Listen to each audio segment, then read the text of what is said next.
This is a podcast by the Straits Times. Hello and welcome to Pop Vultures, a pop culture podcast by the Straits Times. My name is Jen Lee and I'm joined as always by Yeo Sam Jo. Hello everybody, and hello to my dear friend Stefanie. Hey Yanzi, are you listening? Woo! Yeah, this is our Stefanie Sun podcast. So after talking about very serious topics in our previous weeks, we have decided to really dive into our homegrown singer Stefanie Sun because this year is the 20th anniversary of her debut and she released her first album Yanzi on June 9, 2000. So on June 9, this year, she went to Facebook and she had over live stream, she had a surprise mini concert. She chatted with fans and she belted out some old favorites like Cloudy Day. Yeah, that's Cloudy Day. 天黑黑 lah, basically. 天黑黑, yeah. Yeah, and I think she was immediately a huge hit, right, when she debuted in 2000. Definitely. I mean, T.O.O. was one of the songs on her album. It made her an instant sensation. I mean, even till today, right? She's a karaoke staple. And in that first year alone, she actually released 2 albums. So she carried on with that momentum. And in total, she sold over 30 million copies of her albums, throughout the whole course of her career. I think currently she has 13 studio albums in total? Yeah. She is definitely I think alongside, we always talk about JJ Lin, Tanya Chua, Kit Chan. She's definitely one of Singapore's most popular and most beloved Mandopop exports. So Absolutely. Today we're just She's a national treasure, I would argue. She is. And of course, all 4 of them have sung National Day songs. That's when you know you've made it. That's true. Yeah. So today we'll do a little deep dive on her career and offer some of our thoughts on why she became so successful, what we think of her music, and just revisit some interesting stuff about her life. And finally, we will pick our favorite songs of hers. Alright, cool. So let's just dive right into it. Let's walk down memory lane. 20 years to unpack. Jen, I want to start at the very beginning. Why do you think Stefanie Sun, became so successful? Why is she such a sensation? I think this one is something that people have talked about a lot, which is that she has an extremely distinctive voice. The moment you hear her, you're like, oh yeah, that's Stefanie Sun. You cannot mistake her voice for somebody else. Right.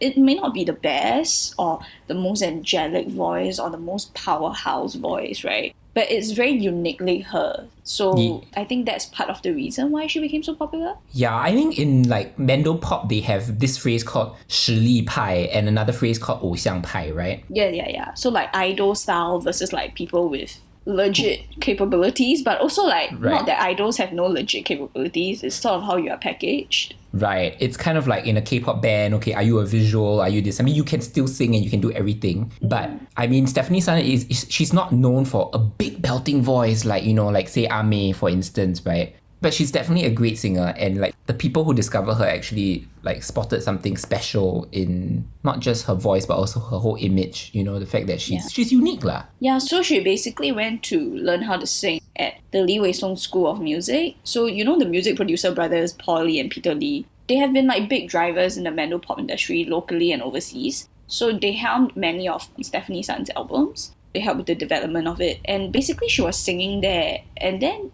I think they saw something in her and brought her to Warner Music Singapore. There's different accounts of how this went down. There's some accounts that a Taiwanese Warner Music label dude came over to Singapore because Sammy Ching was holding a concert in Singapore. So he came over to Singapore and then he went to the School of Music to just check out whether there are any new talents, and that's when he spotted Stefanie Sun. So we don't know. Right. But whatever happened, she was picked up by Warner, and the rest, as they say, is history. Yes. Right. And she insisted on finishing her studies before she debuted. So she was already 22 when she debuted. She had just graduated that May from NTU. Right, with a marketing degree. So she got her degree and then launched her pop star career. So yeah. Kids, that's how you should do it. Why not have best of both worlds, right? Yeah, exactly. So the thing is, I think the whole thing about her being 22 and her having gone to uni and being Singaporean, and if you look back at her first few albums, you will realize that she's packaged very differently. The whole marketing strategy for her this is part of the reason I think why she was so successful. It was very different, and she had this great song which was Kien Hey Hey, right? T.O. Cloudy Day. She had a very bare face, very simple sort of look when she first came out. She was not overly sexy or cute or packaged. Like, it was just it felt very her. It felt very uniquely genuine. It felt very genuine. I think that's the thing. Yeah. And like T.O. is a great song because firstly, it's not a straightforward love song or a ballad. It is about growing up. And it is about the pains of growing up and becoming an adult and realizing that things are not as easy as they seem. And she had this great hook, right, in the Hokkien line of T.O., which is actually an old song. They like incorporated that old song into the music for it. So yeah, I mean, that's, I think, part of the reason lah. Actually, fun fact, Cloudy Day was not meant to be the lead song of her first album. I mean, now can we imagine that? Because it's one of her most famous songs. Seminal. In fact, during her Facebook Live, that was the song that she closed with. And I feel like it just brought tears and goosebumps to a lot of her fans. For those of you who are actually not fans of Stefanie Sun yet and you have listened this far, please go listen to Cloudy Day. We assure you, you will be converted as a fan. The lyrics are very good. Like when she sang the song during her Facebook Live and then you think about the lyrics, it's very cry-worthy one. Because it's all about how like, you know, I grew up and then I realized that, oh my god, life is very hard. And I just want to go home and be with my grandma. Yeah, you longing for the simple, carefree childhood days. And who doesn't? And that's so applicable. Like, you know, even now at 42 years old, Stefanie Sun singing that on her keyboard, like, it was just like, you know, it spoke to many of our generation, I feel. Yeah. And I really appreciate her. Talk about different marketing strategy and a different image, right? You're absolutely right. I think that her appeal is really about the girl next door appeal, right? She came out onto the scene with very huge doe eyes and like very pixie features. And even her hair was very short, you know. Very, very short, yeah. Yeah. And she wasn't dressed in any like revealing clothes or whatever. She really, very often she would show up with just a simple blouse. Yeah, it was quite androgynous almost. But it wasn't like Ella of SHE, you know, like it wasn't purposefully so. Like it just felt very natural to her. Yeah. And speaking of androgynous, I mean, there was some horrible attention paid to her body, right? Oh my god, yes. So there was so many like, we all know that Stefanie Sun is a skinny, like she's a slim, skinny person and she's not very well endowed. Like you can see that about her. But there were so many like articles and hosts, like variety show hosts, who kind of made fun of the fact that she wasn't well endowed, which in retrospect is very horrifying. Yeah. So they called her like things like 飞机场, essentially airstrip landing. Because, you know, of the fact that she's flat-chested. And, you know, it was horrible lah. And a lot of articles shamed her for being too skinny. And of course, like, that was back in the day, right, in the early 2000s. Not that it was ever okay, but just a lot of people objectifying women. She definitely fell victim to that lah. Yeah, I don't think it was definitively objectifying, but definitely there was a lot of undue attention paid to her body lah. It's been 20 years. Like, she's clearly healthy, she has given birth since, and her figure has stayed the same. So clearly she's just naturally skinny. But there was a lot of talk about, like, how did she get so skinny? And people were, like, skinny shaming her, basically. So anyway, another thing is, people forget this, but she had a huge news event surrounding her debut. Because when she released her album, her first album in 2000, she had an autograph session in Taiwan in which a dude rushed on the stage with an air gun and waved the gun and then shot at the sky during the event. Like, what? What? Yeah. So That's thankfully crazy. nobody was hurt. Thankfully no one was hurt, but he was arrested. And then later on, it turns out that he tried to like hold her hostage for money because he lost his job or something. Yeah, it's very odd. They suspected him to be mentally ill, right? I mean, a lot of weird stuff has happened to Stefanie if you think back on her whole career. Like, remember the time she went to Egypt in 2007 to film, I think she had to film 2 music videos for Ni Guang, right? That's one of her albums, Against the Light. It's still not, no one's really sure what exactly went down, but there were lots of stories and claims about her and her crew getting extorted by some of the locals there, some scammers there. And like threatened at gunpoint. Like, it sounded very dramatic. Yeah. Sounded very dramatic. Some people were also not sure, like, was it just a whole marketing ploy to promote the album? But it's very unclear, but we know something happened to her in Egypt. So that was that. And then also, as of a few years ago, there were some people claiming that she was dead, I forgot about this. Yeah. And it was like a lot of buzz online about, oh my god, Stefanie Sun is dead. You know, all those like dead hoaxes. And then finally she came on Twitter, because she's quite active on Twitter, and she was like, oi, what's going on? I'm alive. Which is hilarious. It's hilarious. So now if you're enjoying this episode of Pop Vultures, do find us on the Straits Times podcast channels, Google Podcasts, Apple Podcasts, or Spotify. You can find us at #PopVultures.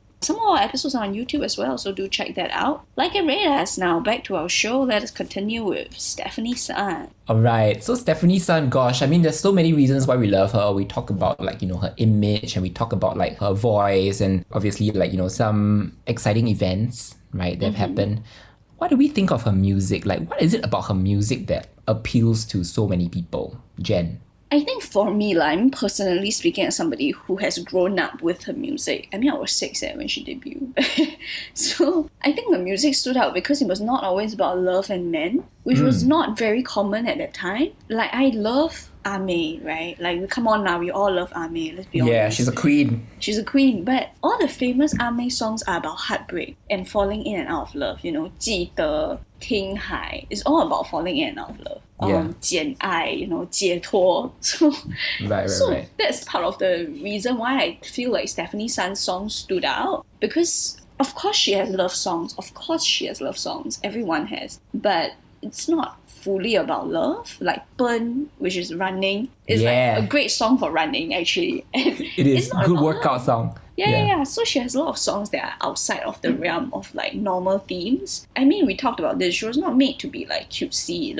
I think when Jolene Tsai first came out, she was made to be student singer and a bit cute. If you look at Jolene Tsai now, you will see that her music has completely changed. Or Mavis Fan, who I love, Fan Xiaoxuan. I love Fan Xiaoxuan. But when Fan Xiaoxuan first came out, she was singing songs for kids. Literally, she was singing songs for kids about washing your body, that kind. Then later on, Mavis Fan really changed her music style to become something that was genuinely more her. But I feel like Stefanie Sun almost came onto the scene fully formed.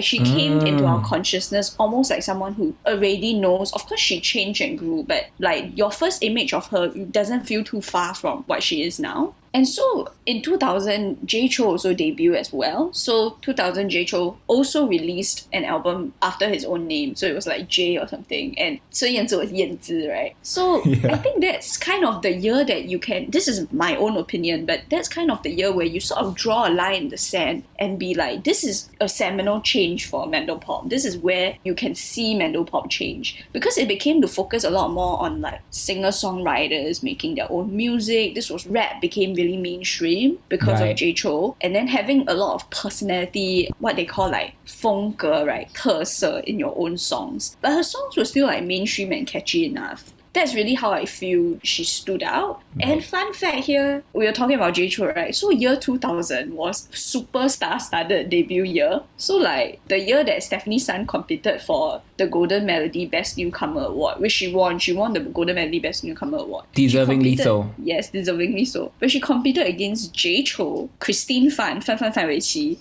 Penny Tai Pei Ni, who is Malaysian, and she sang the Meteor Garden ending theme. Do you remember?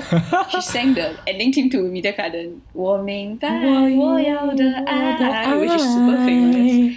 And Freya Lin, who is Ling Fan, who still has super famous songs. She had this super sad song about living alone, 一个人生活 or something. Right. That's such stiff competition, my goodness. Yeah.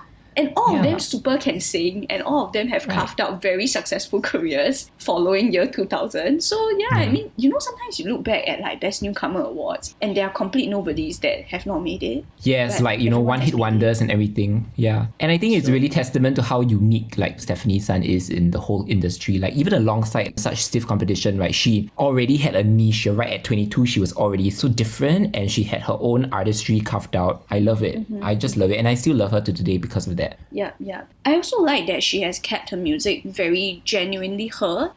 You feel like she has a say in how the music went. And you look at her start album, right, which is all songs that she covered from other artists like Tori Amos, the Beatles. And just the general direction her music has taken makes me feel like she is very involved. She's not afraid of experimenting and trying new things. Her 2017 album 跳舞的梵谷, the album, it's titled Van Gogh or something, Dancing Van Gogh. I'm not entirely sure. Number 13, yeah. Number 13, yes. It was very artsy. Some people didn't like it because they felt it was too artsy, but I felt this is good. You are not just resting on your laurels, right? You're truly trying to do something new. Yeah, she does take risks. Can I just say, speaking of the Start album, I freaking love it. It's probably the first full album of hers I listened to. Okay, and call me a late bloomer, but for someone like me who grew up listening mostly to English music, right? It actually took a bilingual singer like Stefanie Sun to ease me into the Mandopop world. Like prior to that point, I was listening to like all my English stuff and all that, you know. I think her being Singaporean meant that she was very accessible to us. Yes. She would always give interviews to local media and she would always tour in Singapore. Right. So her presence in the media was like really there, and like I was like, okay, all my friends are listening to her. Let's go and find out, you know, what's the big deal about this girl called Stefanie. And my goodness, she really held her own with those English covers in that album. And I've been a fan ever since, you know, and her music is, like you said, very coming of age. And at that point in time, I was a teenager. So it was just extremely, extremely relatable. Like, I felt like she was growing up. She was there growing up with me, you know, even though she was older. And what works for me also is like the fact that she has no frills, you know. Her personality, you can tell, is very genuine. From interviews, you can glean that. From her own concerts, you know, when you watch her in concerts, you can tell like she's a little shy and almost like awkward under the spotlight. Down to earth. Like, she feels like a super down to earth, normal person. Yeah. And you know, sometimes like they come out with choreography, like dance choreography for these concerts, right? You can tell she's not She cannot dance one. She cannot dance. You can tell she's very uncomfortable dancing, but she still does it anyway because, like, you know, okay, that's what she's been. I mean, if you want to put up a show, like you want to fill up the whole national stadium, you need to kind of like have some 场面, right? Have some atmosphere.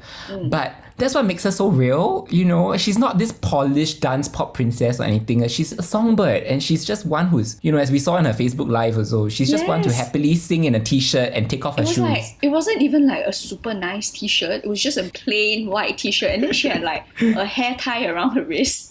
Yeah, exactly. Very like, let's just start singing. Like, she just woke up and was like, let's go. Remember in 2014, she was spotted at a McDonald's in shorts and slippers and her glasses. And then some netizens posted a photo of that, and then they were calling her auntie, you know. So rude. I tell you, she was only 36 years old at the time, okay? And like, hey, you go to McDonald's and buy some food as if you were dressed up to McDonald's like that. Exactly. I mean, the poor girl just wanted probably some nuggets or fries, and she... Filet-O-Fish. Filet-O-Fish. Wanted some curry sauce, yeah. And then she kena pepped and posted online. But you know, kudos to her. She actually retweeted that picture, and she added a little tiara on her head and accompanied it with the caption, "So beautiful, okay?" And I think she really won a lot of hearts like with that, because it just showed that she's this girl next door, and she's not ashamed of like walking out in like shorts and a t-shirt, and she's not afraid to make fun of herself as well. She's so real. Just now you mentioned National Day songs, right? Let's not forget the 2 songs that she did, which really endeared her to so many Singaporeans, not just like her Mandopop fans, but also like, you know, anyone who's a Singaporean would know, like, you know, deep in my heart, I just know, right from the start, we will grow. Yeah, we will. We've come so far. There's still a long, long way to go. Sam Jo. Sorry. That's We Will Get There from 2002. And then she had another one, One United People in 2003. All very applicable songs to our current COVID situation. But hey, if Stefanie Sun says we will get there, we will get there. So speaking of all these songs, Jen, which are your favorites? Your all-time Stefanie Sun favorites, like must have, must listen to? I mean, Cloudy Day lah, honestly. Like, and I have to say, Cloudy Day wasn't a song that I immediately loved. But as you grow older and you look at the lyrics, they're very, very touching. Like, it really makes you cry, because when you grow older, you realize, oh, that was what she was talking about. That you get hurt and people are not the nicest and life is hard, and you start missing the simple days of childhood. And that's really something that I think everybody can relate to it lah. Yeah, no matter what age you're at, I think. No matter what stage of life you're at. And she sings T or you just start wanting to cry. Like, so, and then I like 我要的幸福, My Desired Happiness. Like, if you listen to the song again, it's actually a very special song in terms of the way the music is composed. Like, the way it is sung, it's actually a very difficult song because the music composition is a bit offbeat. Like, it would be like 幸福, 我要的幸福. Like, so it's a bit odd. And then like she has a lot of long, dragged out sounds. So I thought it was a very interesting song. And then Running Pen, of course. I remember listening to that song while trying to train for 2.4 NAFA in secondary school. I was trying to round myself up. I was like, you know, if I do this, maybe I can run faster. I did not, but it was good. Then you feel a bit like Sam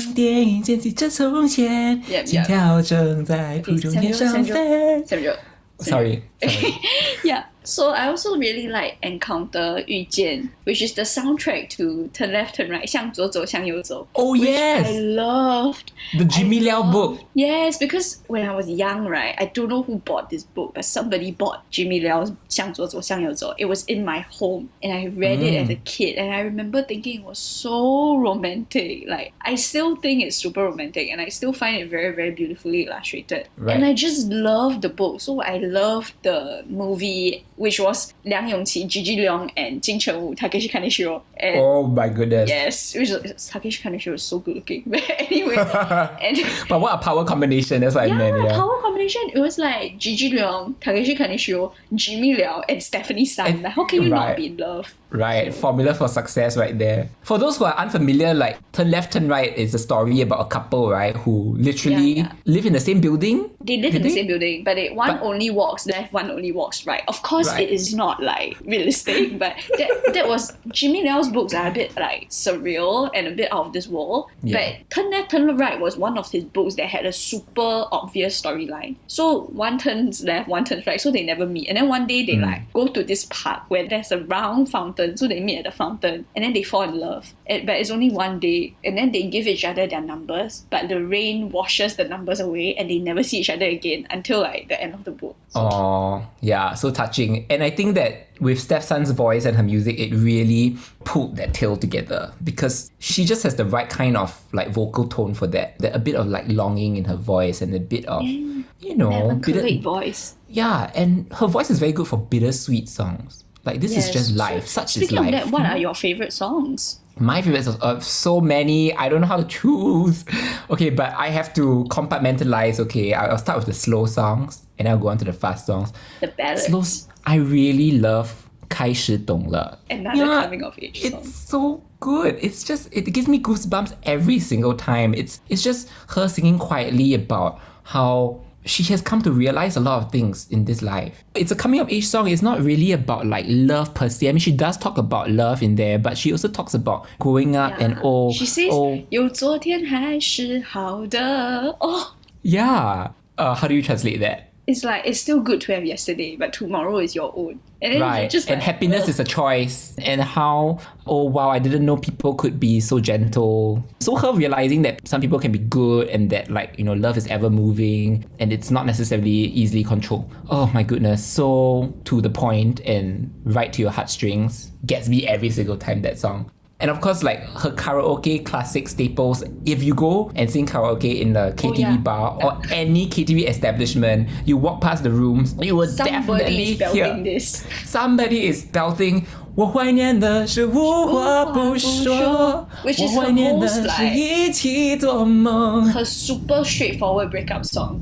Yeah. And it's about the guy cheating on her. Right, so good. And the MV also, oh, chills. That song is called What I Miss. If you don't speak Mandarin, like, you can go and search Stefanie Sun What I Miss. You can listen to that song. Amazing And then 我不 song. 难过，我不难过，这不这不算什算什么。么，只是为什么眼泪会流，我也不懂就问。 Yeah, another classic breakup song. Yeah, that song is I Am Fine, or in Chinese it basically means I'm not sad. And the lyrics that we just sang, oh my goodness, so freaking good because she's basically saying, and I'm not upset, but then why do tears keep on falling from my face? Wow, oh you my did. goodness. Yeah, something like that. Translated it. But yeah. Then she has this other song called 我也很想他，我们我们都都一一样。样，在他的身上曾找到翅膀。 It's about this girl telling another girl that I miss him too. So clearly, Yeah. like, this dude has hurt both of them and left. Yeah. Right. So solidarity in that heartbreak, amazing. And those are just her slow songs, right? I'm talking about her fast songs. I mean, I also love Burn Running, right? You know, the song that you mentioned earlier. I have such a soft spot. Can I just say I have such a soft spot for her Stefanie album, her album that's self-titled Stefanie. There's also this other song on it called 未知的精彩. You know, it goes something like 我未知的未来，不要谁来编排，期待是种色彩，信手涂改. It's Yeah, about I do not know this. yeah, it's about you being able to control your future. She just has very like aspirational songs like that, which I don't know, I found that I could totally relate to again as a teenager and even now as an adult. And of course, if we're going to talk about Stefanie Sun's fast songs, we cannot leave out 神奇, right, or magical, is this Indian-inspired dance tune. It's almost like if Britney Spears had Toxic, Stefanie Sun had 神奇. It goes something like 时空缓缓缓分割的画面，轮回转转转，有一样的信念，我的爱从古代和你回来。Sam Jo. Yeah. Yep. Sorry, getting carried away again. So the thing is, Sam Jo and I had this discussion about 神奇, and we realized that the lyrics of 神奇 is a bit problematic. Yeah, looking back on it, actually, because there's this line.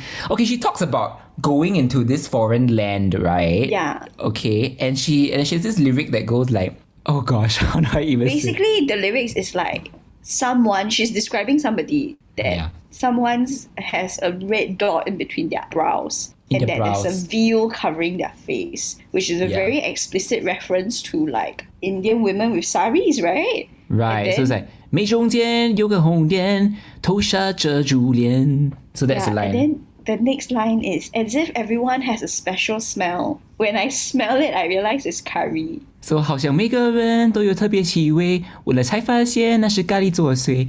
So yeah, clearly there's some exoticism going on there. Yeah, fetishizing Indian culture, so it felt a bit uncomfortable. Yeah, I'm pretty sure she and her team, even the video, she incorporated like Indian dance moves and everything. So I think it was a way of paying homage, but you know how these things go, right? Like there's they're very dicey. Yeah, there's a very thin line between appreciation and appropriation. So I do think that if that song came out now, it'll be very much frowned upon. But that was back in the day, right? Yeah, back in the day. I think, and somehow it's in Chinese, so it's not like people who would take the most issue with it would have listened to it. So right. So that was back in 2003.